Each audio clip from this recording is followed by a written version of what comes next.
कन्नड तालुक्यातील घाटशेंद्रा येथील रामेश्वर रामचंद्र भुसारे यांच्यावर अॅट्रॉसिटीचा गुन्हा दाखल करण्यात आलाय।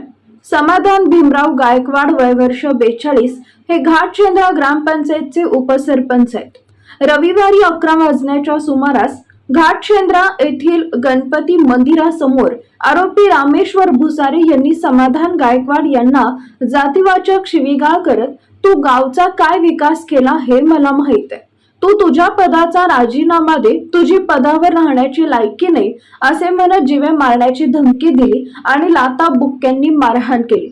या संदर्भात समाधान गायकवाड यांच्या तक्रारीवरून पिशोर पोलीस ठाण्यात रामेश्वर भुसारे याच्या विरुद्ध जातीवाचक शिवीगाळ केली म्हणून गुन्हा दाखल करण्यात आलाय। उपविभागीय पोलीस अधिकारी विजय कुमार ठाकूरवाड प्रकरणाचा अधिक तपास करत आहेत। तर याच प्रकरणात रामेश्वर रामचंद्र भुसारे यांनी देखील समाधान गायकवाड यांच्या विरोधात तक्रार दाखल केली आहे।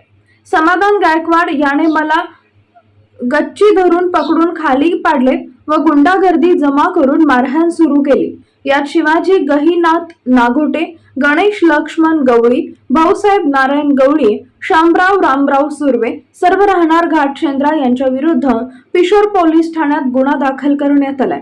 पुढील तपास दुय्यम अधिकारी रतन डोईफोडे करत आहेत। शिवशाही न्यूज प्रतिनिधी मिलिंद कुमार लांडगे, कन्नड। ताज्या घडामोडी जाणून घेण्यासाठी शिवशाही न्यूज यूट्यूब चॅनलला सबस्क्राईब करा। आपण हा व्हिडिओ फेसबुकवर पाहत असाल तर फेसबुक पेज फॉलो करा आणि शिवशाही न्यूज.com या आपल्या वेबसाईटलाही भेट द्या।